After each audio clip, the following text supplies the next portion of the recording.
it's just nothing more than just petty spite from a morally bankrupt failure of a man who just doesn't want to be told no. He doesn't want to be held accountable, and it just seems like he wants to be placed above the law in terms of like sovereign supremacy.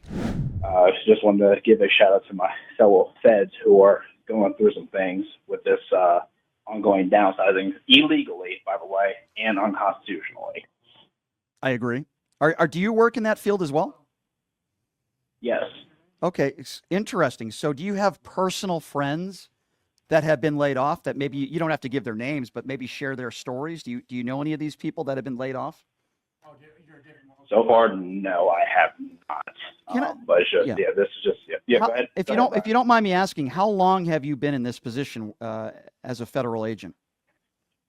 Actually, I have just crossed over not too long ago for my 1 year of service comp. Well, thank you for what you do. I want to ask you a question. What do you make of a federal agent that was told to investigate January 6th? They only were doing their job. They did their job. They were not political. And Donald Trump and his administration have set it out as, we are going to let you go because you investigated me. That's really what they're doing. As a federal agent yourself, how do you feel about that?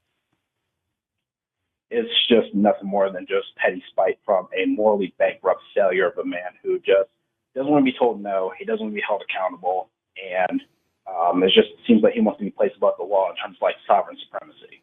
Let's talk about that. What message has Donald Trump sent to white supremacist members of hate groups in this country when he pardoned some of these January 6th insurrectionists that literally beat police officers, some of whom were convicted of seditious conspiracy, some of whom were convicted of heinous crimes, and others that didn't even have their day in court yet? What message do you think Donald Trump is sending to America after doing so a few weeks ago? Basically, if you commit crimes in my name, don't worry, I will protect you and I'll pardon you. And that sets a very dangerous precedent.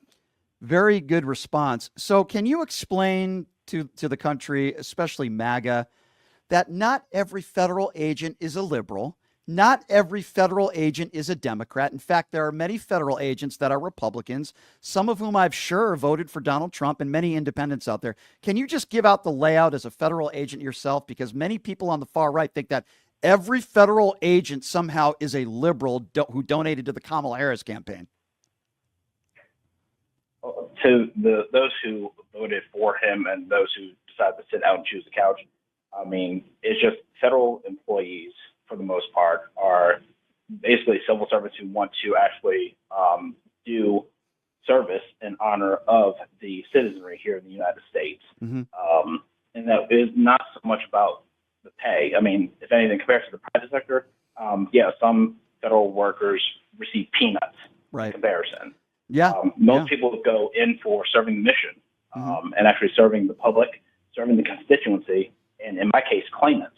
Right. And also, above all else, that we actually have either signed an affidavit or have actually held up our right hands to swear an oath to protect and defend the Constitution. Right. Yeah. All enemies, foreign and domestic. Well said. Last question for you, sir.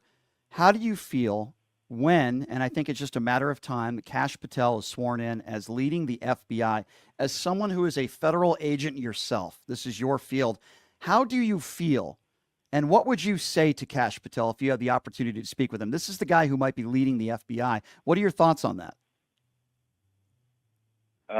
First and foremost, this is very concerning with him actually just doing the bidding of, again, the current occupant in the White House. And honestly, it's just a matter of, as the FBI director, you have to make sure that you uphold your duties and to follow the law and not to contravene it, not to subvert it, and not to go again and just bend it to the point of breaking the law.